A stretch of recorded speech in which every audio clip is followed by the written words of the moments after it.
nangyari yun? Paano naging positive ang resulta ng DNA test?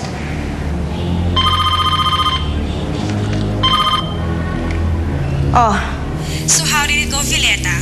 Na-surprise ka ba sa resulta ng DNA test? Paano mo nalaman?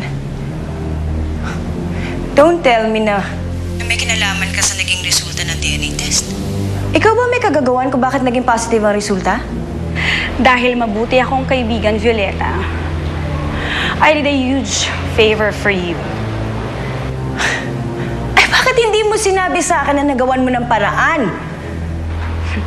Wala na akong time para sabihan ka. But how did you do it?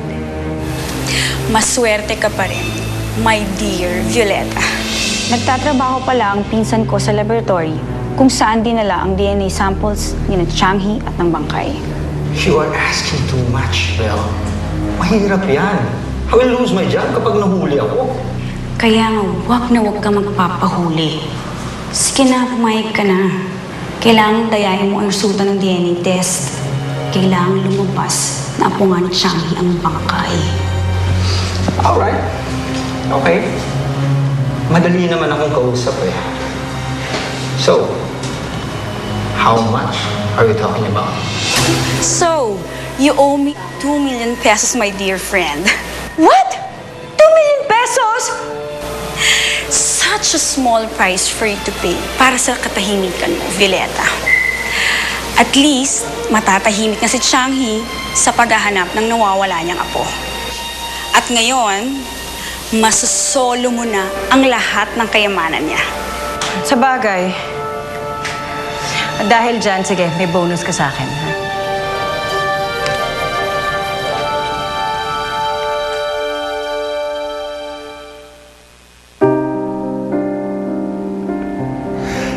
Sayang. Ang tagal ko pa naman pinanamikang magkasama tayong muli. Yun pala eh. Wala ka na, apo ko.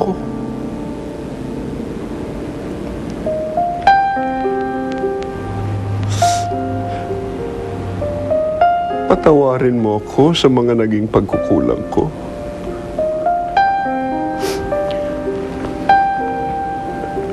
At hihingi mo na rin ako ng tawad sa iyong ama. Dahil hindi ko natupad ang mga pangako ko sa kanya. Naaalagahan kita at mamahalin. Nabigo ako, Jenny. Nabigo ako.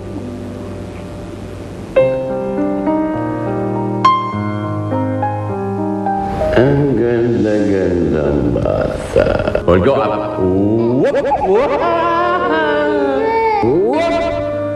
At ang pangpasarap sa kimchi, chili powder from Korea. Sana pag-ingatan mo ito, ha? Gusto kong humaba ang buhay ni Jenny para matagal na matagal kami magsasama. Love you, Lolo. I love you too.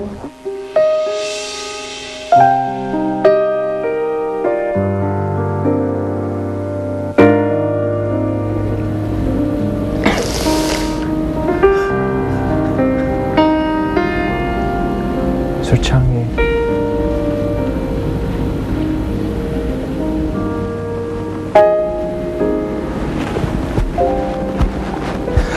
Wala na siya, Joshua.